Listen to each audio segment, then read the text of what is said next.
Oh my, let the day start, let the fun start. Oh my heavens, thank you guys so much. Everyone. What a great crew we got today. Yes. Wow. Takes many folks to do great worship. Hey, Reverend Scott, who's this right here? I don't think we announced that. We didn't announce that Dawn Coleman was playing not only the Francis David, the famous Unitarian theologian, she's also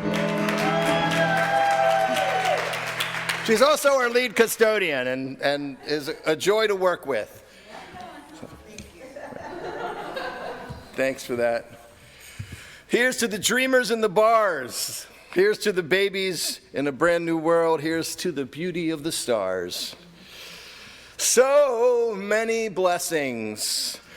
Do you feel lucky today? Yeah.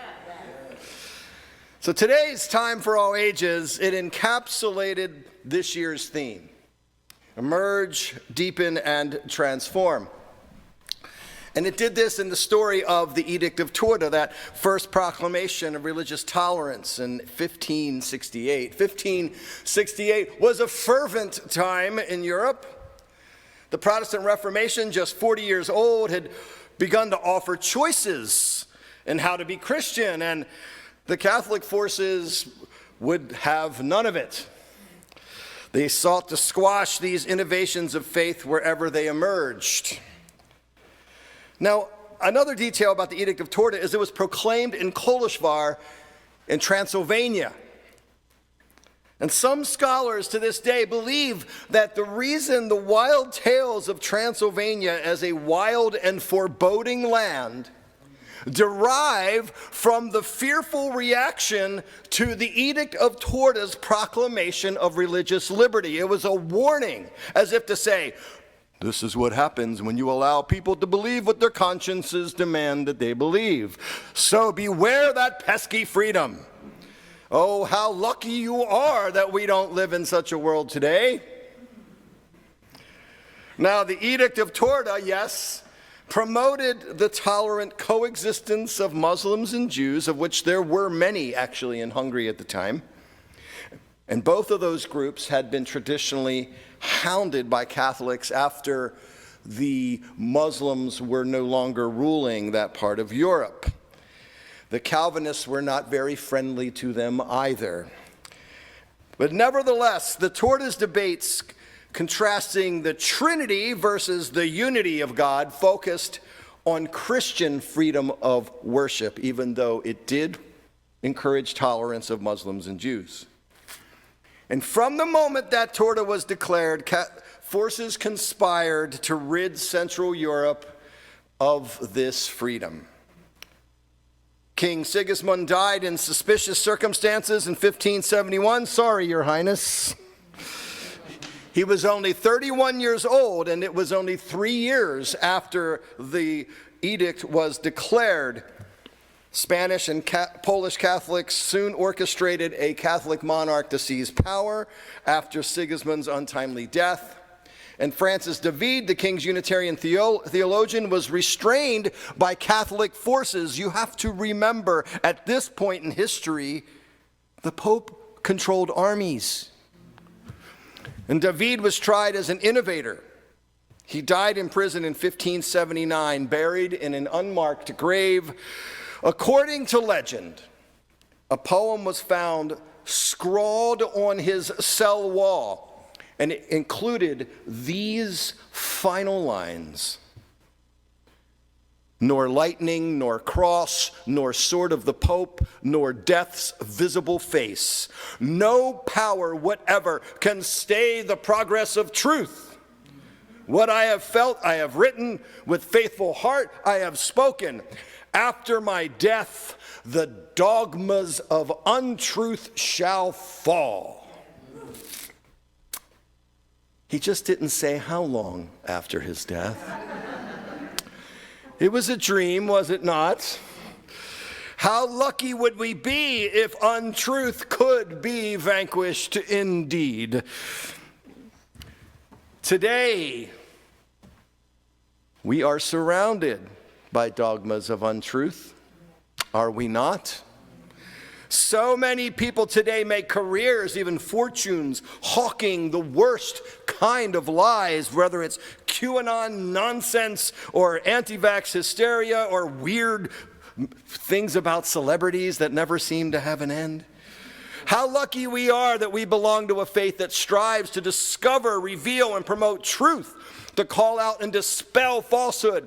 A faith that is usually not afraid to criticize even itself and its own history, as we are doing in our Eighth Principle project.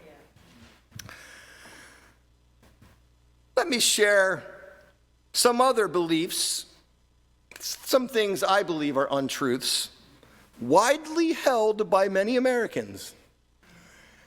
And maybe we can discover how lucky we should feel. One recent Sunday, I attended a church service in Florida with my parents. This is a congregation aligned with the largest Protestant denomination in the United States. I first noticed the order of service, and it included not one, but 2 hymns with blood in the title. Blood theology is a theology that proclaims blood sacrifice is required to please God or to assuage God's anger. It's why they say Jesus had to die on the cross. Many scholars suggest, and I agree with them, that this focus on bloodshed for holiness makes warfare and violence more likely. Basing so much human worth on blood, pure blood, mixed blood, the one drop of blood rule, sacrificial blood. For centuries, blood theology has been abused to justify classism, racism, religious bigotry, war. There are healthier ways to seek atonement, methinks. That small church, lovely folks, was packed with its faithful that Sunday. And that Sunday happened to be what the preacher reminded us was Sanctity of Life Sunday. Yes, it was an anti-choice service near the anniversary of Roe v. Wade. And the anti-choice tirade was the first sermon we were offered that morning. I noticed precious little dissent among the friendly southern flock, and all I could think of was how lucky you all are back at UUCM for not having to sit through this. Don't get me wrong. Lovely people, I mean, my parents are members of this church, for goodness sake. The preacher was experienced. He knew his scripture, deftly citing chapter and verse like a rolling commentary of footnotes. And then he began to pivot into what I like to call the holy harangue. How many of you have ever had the pleasure of sitting through a holy harangue? Raise your hands. Not many of you. You people call yourselves cultured. This is the largest Protestant denomination in our country. The holy harangue is where a preacher starts off by telling you how much he and God loves you and how you should pray incessantly that you embrace God's will. Something easily known, apparently, because everyone in that little congregation seemed to know God's will. And then it's almost always a he delivering the harangue. Then he begins to talk faster, at first a little gentle, and then a little more aggressively, and then sometimes he starts to pound the pulpit, and then he raises his voice, and he starts to stomp, and he starts to cry, and he gets red in the face in a great crescendo, eventually screaming until he is hoarse, that if you do not love God exactly the same way I tell you you should, that damnation and hellfire await you. For 35 minutes. It's like an ad for anger management therapy. Lovely people, lovely people. This was the kind of church I was dragged to as a child. And even at age 5, when I was subjected to the holy harangue, all I could ever think was, I don't know what I did, dear Lord, but Jesus, save me from the wrath of this unhinged preacher. I did really talk like that when I was 5, by the way. Oh, how lucky you are, you Montclair. After the big crescendo, the preacher, he gets a little reflective and he starts to weep. Jesus filling him with tears for the souls of those about to be damned, so he claims. And then he reels you in slow, melodious phrasing, how much God is sitting there just waiting for you to come to him, as if God is some supersized, angry dude with no emotional intelligence. The Father loves his long-lost children. His happiness rests only on you saying the right words and jumping into his arms, and he is only pleased when you do everything exactly the way he says. Y'all are lucky. Whew, good God, it has taken me a lifetime to recover from this, and maybe I still have a ways to go. I don't know. I am having a little fun up here.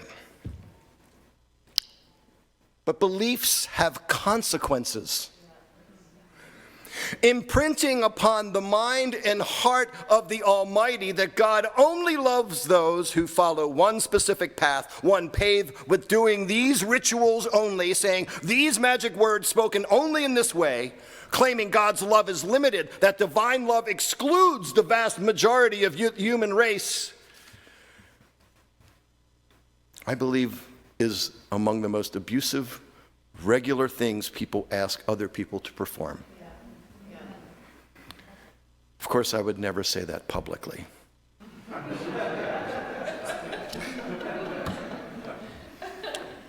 And as if for good measure, this pastor, in a strained gesture of concern for their souls, actually raised up the specter of how sad he felt about the lost Jew, quote, a casual dog whistle to anti-Semitism from the pulpit. This is what many Americans understand as holy. And you've never sat through one of these? Wow, how lucky you are.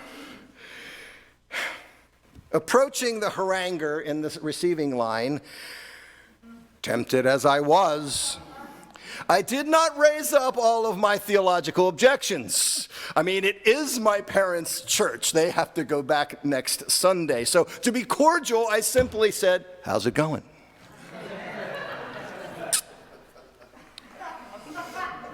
Can I get you a tissue?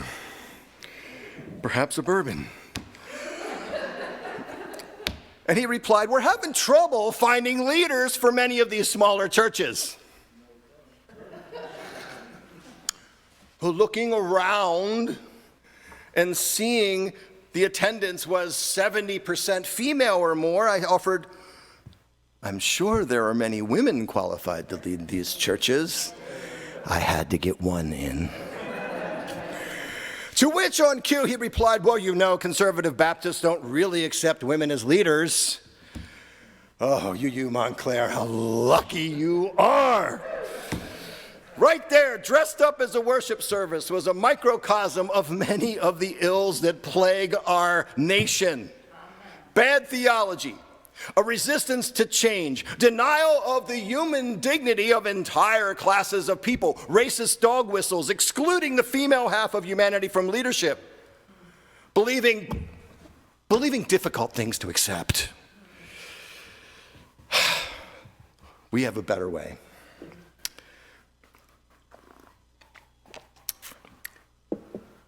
In all seriousness, bad theology persists because it has institutions dedicated to keeping these old destructive notions alive, powerful organizations that are politically connected, spreading lies and corrosive assumptions far and wide, and it has been represented as the way to be religious in the United States.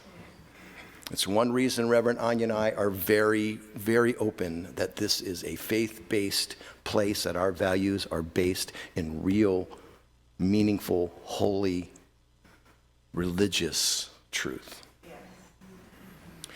So in response, we must nurture the institutions striving to promote truth, that embody transformation, that thirst for justice, that heals souls, that nurtures the spirit, that honors the worth and dignity of everyone, everywhere. And this congregation is such an institution.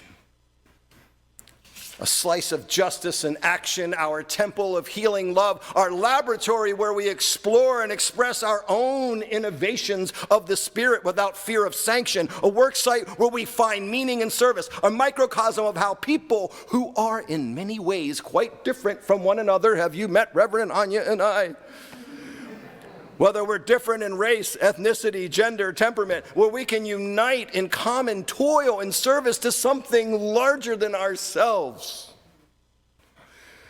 Here we explore Unitarianism, that notion that truth, though often complex, is one. And universalism, the truth that all people deserve love and respect. Here we do not claim that the Almighty justifies hatred or exclusion. We offer hope to a world that needs it perhaps now more than ever. Healthy, life-affirming ideas need institutions to defend and proclaim them too.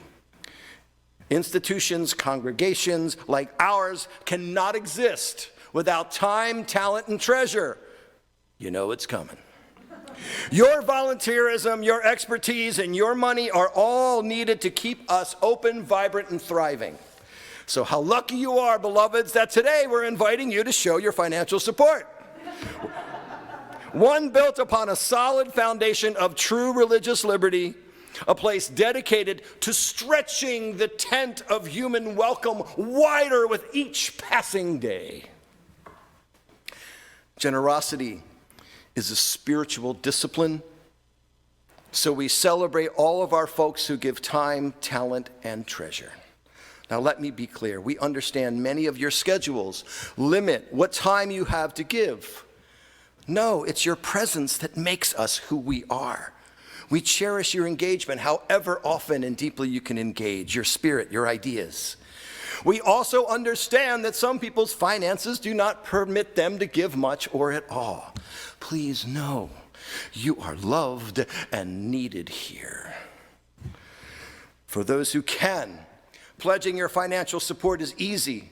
Go to our website, click through that Pledge Your Support button in the top right corner, send an email to Danielle, our administrator, go to our safe database realm, pledge there, return the pledge form mailed to you or in the seat back in front of you, send smoke signals, I don't care, just get it to us and we'll record it.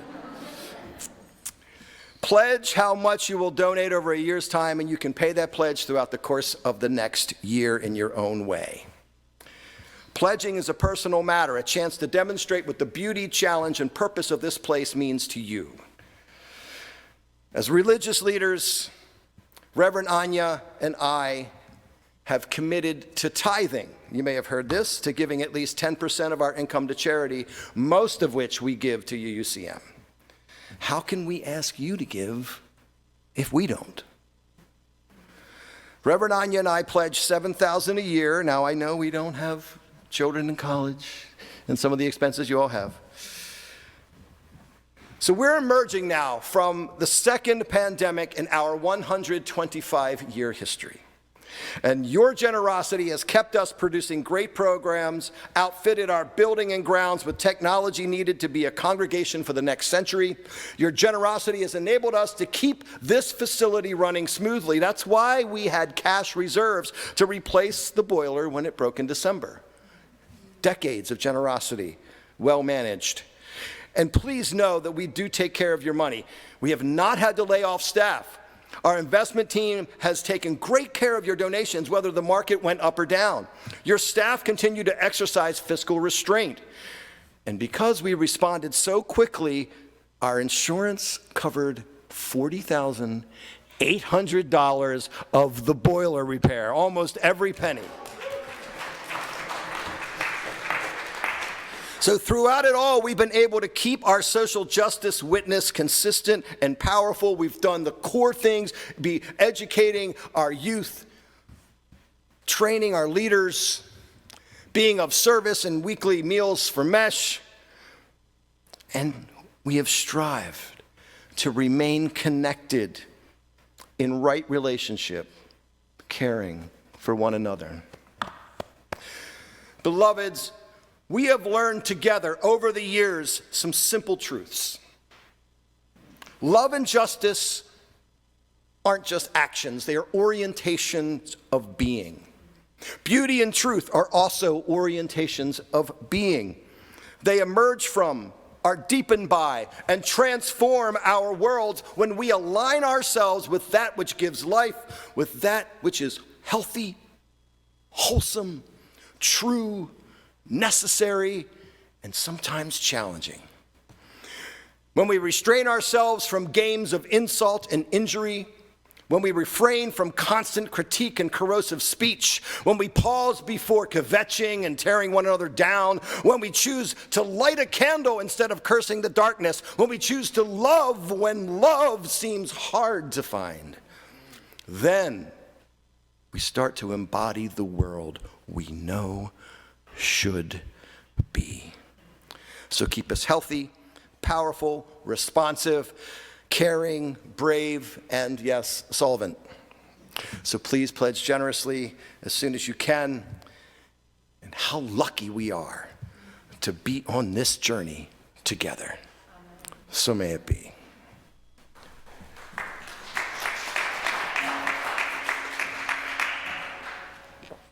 Will you reflect with me? What is amazing about being a Unitarian Universalist? Why are you lucky to be here instead of perhaps some other house of worship on Sunday morning? And I really want to hear your answers after this service.